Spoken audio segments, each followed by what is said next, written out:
আমরা মনে হয় টমটম ফুর্তিতে ঢাকা সিটিতে যত তো জীবনের প্রথম বাইকে পদ্মা সেতু পার হচ্ছ কেমন লাগছে বলো। এখন আমার ওয়াইফ সে আসলে জীবনের প্রথম তো ব্যাগ যেটাতে বাঁধছিলাম একটা নসিমন দড়ি দিয়ে দড়িটা ছিঁড়ে গেছে, তাই এই বাজারে দাঁড়াইছিলাম দড়ি কেনার জন্য। আসসালামু আলাইকুম everyone, welcome back to my YouTube channel Lazy Rider. So চলে আসলাম আরেকটা ভিডিও নিয়ে। আজকে আমি আর আমার ওয়াইফ যাচ্ছি ঢাকাতে। তো সন্ধ্যা লেগে গেছে, 7টা-8 বাজে। তো এখন আমরা ঝিনাইদহ থেকে বের হলাম, অনেক লেট হয়ে গেছে। তো ব্লগটা এনজয় করুন।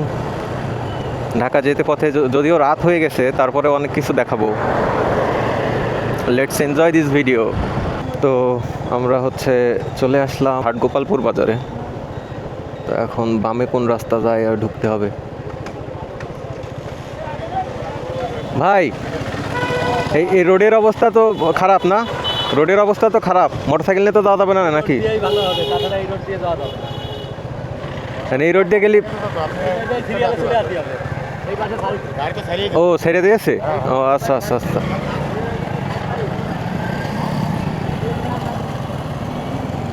তো হাটগোপালপুর রাস্তার এই কাজ চলতেছিল। গতদিন দেখলাম যে বাইক অর্ধেক ডুবে যাচ্ছিল। এখন দেখা যাক এটা ঠিক হয়েছে কিনা। বাজারে জিজ্ঞেস করলাম, অনেকেই বললো যে ছেড়ে দিছে।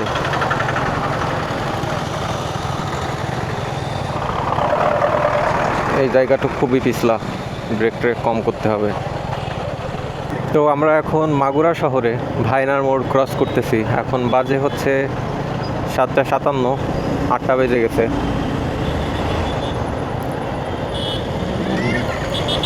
যেহেতু আমার ওয়াইফ সাথে আছে, সেহেতু একটু ধীরে সুস্থে রাইড করতে হচ্ছে। আবার একটা টেনশন হচ্ছে যে রাত করে তো সমস্যা এটাই। তো মাগুরা ক্রস করতেছে, এখন একটু স্পিডে রাইড করতে হবে, একটু জোরে যাইতে হবে। কারণ এতক্ষণ 40-50 করে আসছি। আর ও তো যে মাগুরার আগে ঝিনাইদার মানে রোডের অবস্থা খুবই খারাপ। এখন একটু ভালো রোড পাবো, ওইটাই টানতে হবে।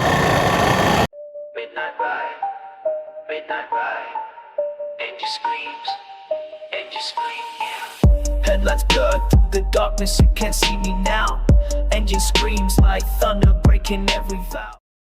তো আমরা মাগুরা মোহাম্মদপুর ব্রিজ পার হয়ে এসে একটা ব্রেক নিচ্ছি বলতে একটু দাঁড়ালাম আর কি। ব্যাগ যেটাতে বাঁধছিলাম একটা নসিমন দড়ি দিয়ে দড়িটা ছিঁড়ে গেছে, তাই এই বাজারে দাঁড়াইছিলাম দড়ি কেনার জন্য, কিন্তু দড়ি পাইলাম না। পরে আঙ্কেলটা এসে একটা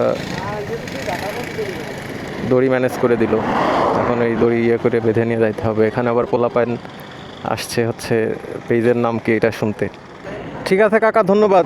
আসি তালি, দোয়া করবেন। ঠিক আছে, তোমাদের ভিডিও আসবে।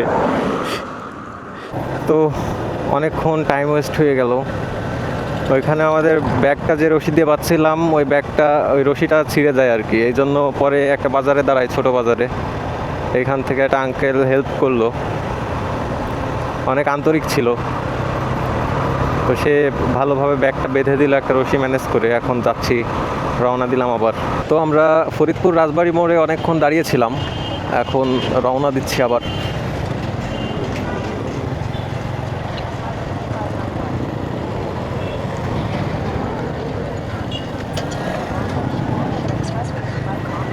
এখন ঢুকে যাচ্ছি ফরিদপুর বাইপাসের দিকে। তো আমরা ভাঙার মোড়ে চলে আসলাম। এখন বাজে রাত 10:30, 10টা 31 বাজে। আমরা একটু রিল্যাক্সে আসছি, এই জন্য আর কি এত লেট। এখন ভাঙাতে একটু দাঁড়াবো, ভাঙাতে একটু দাঁড়িয়ে তারপরে যাবো, একটা চাটা খেয়ে দেন যাবো আবার রওনা দেবো ঢাকার উদ্দেশ্যে। তো আমাদের টি ব্রেক শেষ করে আমরা আবার রওনা দিচ্ছি ঢাকার উদ্দেশ্যে। ফাইনালি চলে আসলাম এক্সপ্রেসওয়ে টোল প্লাজাতে। এখন টোল দিয়ে এক্সপ্রেসওয়েতে উঠবো। যাই হোক, ব্লগটা কেমন লাগতেছে কমেন্ট করে জানাবেন। যদিও কোনো কিছুই দেখাইতে পারতেছি না, রাত করে কী বা দেখাবো। এখন বাজে রাতের 11টা। দাও।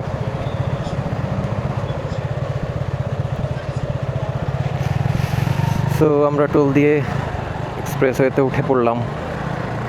এখন একটু টেনে যাইতে হবে যেহেতু সিঙ্গেল ওয়ে রোড এটা। Until the scoreboard change, they whispering my name, trying to put fire on my flames. Ain't a rap song, this a warning, still being.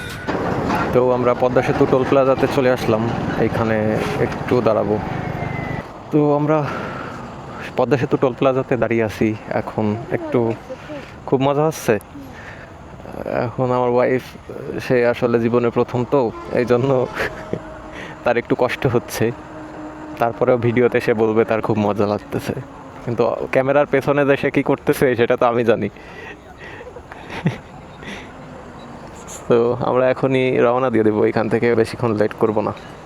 তো এখন আমরা পদ্মা সেতুর টোল দিয়ে পদ্মা সেতুতে উঠে যাব।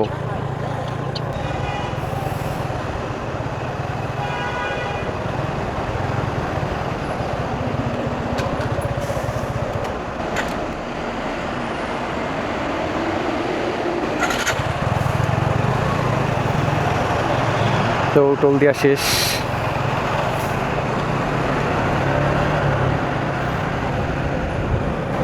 তো জীবনের প্রথম বাইকে পদ্মা সেতু পার হচ্ছ, কেমন লাগছে বলো? বাসে আর কতটুকু কি দেখো তুমি? মোটরসাইকেলে পার হয়েছে পদ্মা সেতু প্রথম, তো এই কথাই তো বলছি যে বাইকে পদ্মা সেতু জীবনে প্রথম পার হচ্ছ। হ্যাঁ, খুবই মজা।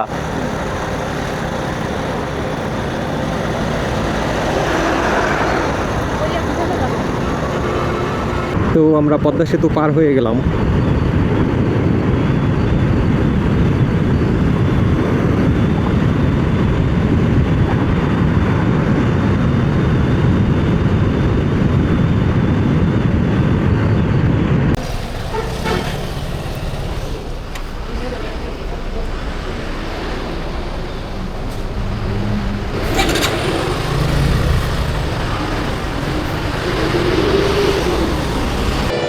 তো আমরা বাবুবাজার র্যাম দিয়ে নেমে আসছিলাম, এখন যাব হচ্ছে ধানমন্ডির দিকে।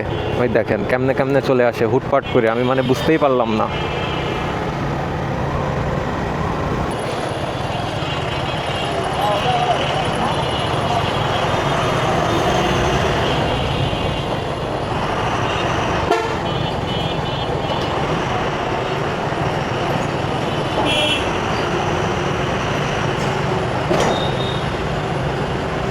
আমরা মনে হয় টমটম পট্টিতে, ঢাকা সিটিতে যত টমটম ভাড়া হয় সব এই জায়গা থেকে মনে হয়, বিয়েতে সব টমটম ভাড়া এই জায়গা থেকে করে। এই যে ঘোড়া,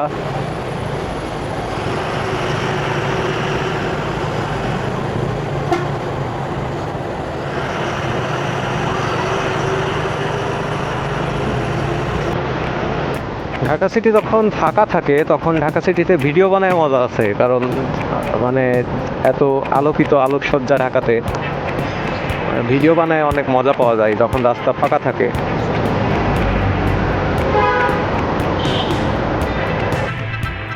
তো অবশেষে পৌঁছে গেলাম বাসায়। এখন বাইকটা পার্কিংয়ে রেখে উপরে চলে যাব।